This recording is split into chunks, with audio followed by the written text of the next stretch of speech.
Geometry, section 1.8, the distance formula and the midpoint formula.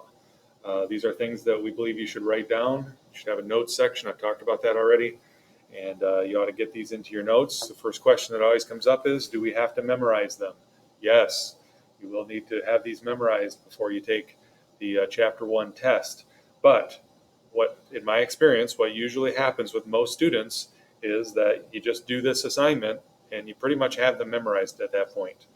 They're not really that difficult. I'm going to explain to you in this video where they come from and why they work the way they do.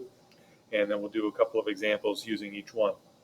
Okay, so that's not a guarantee. So if you don't have it memorized after 1/8, then you're going to have to take some time to make sure that you do have it memorized before you take the test. There will also be a chapter review assignment that will attack both of these concepts as well. Okay, so the distance formula, if you stop and just look at that, it may remind you of something. Where else have you seen the square root of a quantity squared plus a quantity squared? Or forget about the square root. Where, something squared plus something else squared. That should remind you of the Pythagorean theorem. Pythagorean theorem is what we use to solve on a right triangle. And it really is, and here's why. The reason that is really just a retooling of the Pythagorean theorem is because, let's say I gave you these 2 points. It doesn't matter what their ordered pairs are. Let's just suppose you're taking a PSAT question, PSAT test or whatever, and you come across this and they want to know the distance between these 2 points. Well, what you might quickly do is make yourself a right triangle situation so that you can find this, the hypotenuse of the right triangle. I missed there, but you know what I'm saying. I'll redo it. Okay? If you're trying to find this length right here, it would be, if I called this A and this B, it would be A squared plus B squared equals C squared. I'm sure you've seen the Pythagorean theorem before. So what is what I'm calling A here? Well, that's the difference between the x's, right? If this is an ordered pair that has an x value of, let's just say 2, and this is an ordered pair that has an x value of, let's just say -5, then we could subtract the 2, and you'd have that distance, one to the other. Same thing is true, and by the way, if it's negative, you're squaring it anyway in the Pythagorean theorem, so it would turn into a positive number either way. So you subtract it one way, you might get -7. You subtract it the other way, you might get +7. Together, in the Pythagorean theorem, you're going to -7 squared is 49, +7 squared is 49. So that doesn't even matter. Same thing for the y's, which would be b. The difference between the two y's is a length here. We can find that, and then as it gets plugged in here and gets squared. So with that, let's go ahead and do a problem using the distance formula. And I didn't like one of the points that they had picked here, so I've changed it just slightly. And not only did they choose 2 points that were just too similar as far as look, also their answer's wrong here. So let's just change the problem and do it ourselves, right? So there's the distance formula. This is the work that you should show, what I'm showing you right now. And it's the difference between the x's, okay? So the 2 highlighted points here, those are the ones I'm using. And I always go second minus first. If you go the other way, that's fine. I would be consistent and do it for both. But I'm going to go -2 minus 8 squared plus 6 minus -5. Do you do what I do when you have minus negative? Go minus negative like that. That's what you should do. And don't forget the squares. First common easy mistake that shouldn't happen is squaring both of these quantities. It is, as I explained, the Pythagorean theorem. All right, now, this is -10. Now you have the quantity -10 squared. This is +11 squared. -10 squared in parentheses like that means -10 times itself. That would be 100. So this is really the square root of 100 plus 11 squared, which is 121. So really what we want now is the square root of 221. I'm just simplifying down. Now, if you don't show that much work, that's okay, but we really need to see that line of work, and whatever else you can do, simplifying in your head or using your calculator, that's going to be okay. Don't ever sacrifice a correct answer for lack of a line of work, though. I am going to my calculator now, and I'm square rooting 221. They said round to the nearest tenth, so that means that that's what I can do. I can square root 221 on my calculator, and that's going to be 14.9. 14.9. That's units on the coordinate grid, right? So It's not inches or feet, it's really just units. Okay, quickly again, another problem. Don't look at their answers there because I changed the problem.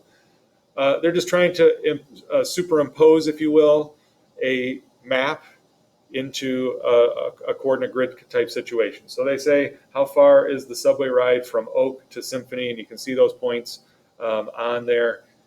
And let me just kind of click to the answer. If you want to investigate this more, go ahead. But we just did one similar to this. And again, they say round to the nearest tenth, so you should. And that would be 4.5. I'm going on to the next problem, so if you want to look at that further, you're going to have to pause the video. The midpoint formula. The other half of this lesson is about the midpoint formula. Now, a midpoint, we already know, cuts a segment in half. So I've just, again, shown here 2 points. Let's just go ahead and draw the line in too. Those points are the end points. We're trying to find the midpoint. So it would be the point that's exactly in between. Obviously, the definition of midpoint is kind of embedded in the word mid. It's a point and it's mid. It's midway. Okay, so there's some point that's in here. Now, what this simply is the average of the x's and the average of the y's. Isn't that the case when you have two numbers and you add them up and divide by 2? You're calculating the average or the mean. That's all that's happening here. And again, that should make total sense, because if I'm trying to find this point, horizontally speaking, it's just as far away from this vertical line as it is from this vertical line. So its x value is exactly in between these two vertical lines. Same thing with the y value. I'll do a different color. That line, that horizontal line that's passing through that point that we're trying to find, is the same distance away here as it is here. Okay, so really we're just taking the average of the x's and the average of the y's. Let me show you.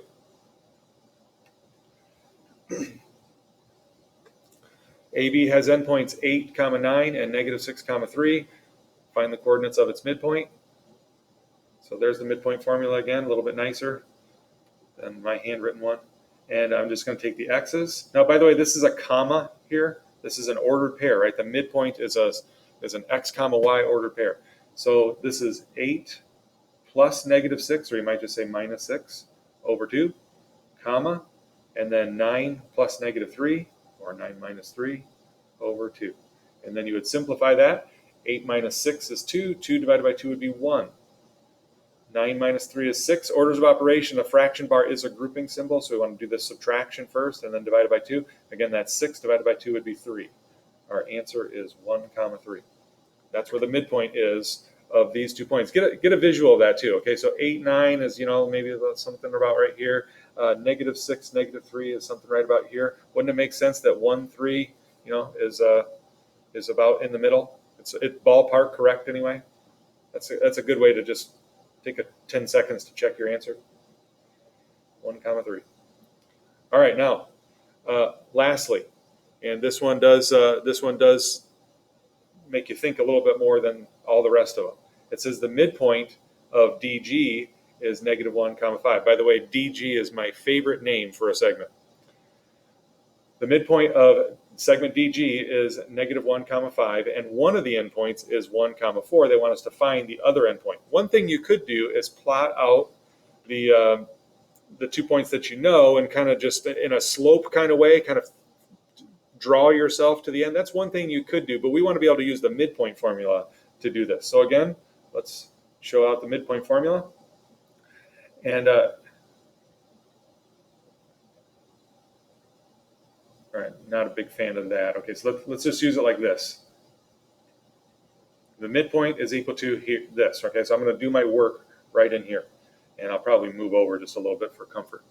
So here's the thing: the midpoint can be plugged in for m. It's -1, 5. As in the left side of this formula right here, I'm plugging what I know the midpoint to be right here. Okay, and it's equal to, we're given one of the endpoints. Now you could put it in for either x1, y1 or x2, y2. I do find it to be a little bit easier to do this kind of problem if you plug it in for x2, y2. Let me show you. x1 plus 1 over 2 Again, what am I doing? I'm plugging 1 right here. Okay, and now I'm going to plug 4 right here. So this is comma y1 plus 4 over 2, and now we've got our setup. Okay, now you must realize, this is the key point right here, that this equals this, and this equals this. So we'll just solve those individually.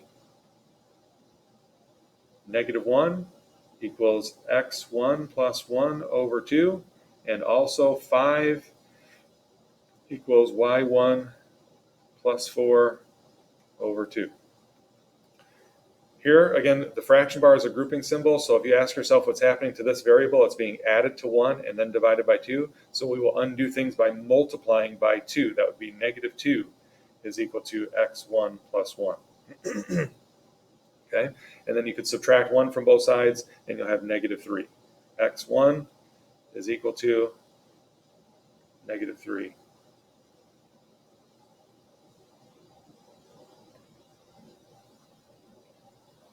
Okay, and then y1, again, we multiply by 2. That would be 10 is equal to y1 plus 4, and then subtract 4 from both sides. Sorry for my handwriting. It gets kind of bad when I get low on this for some reason. I can't control the stylus as well, but hopefully you can read that.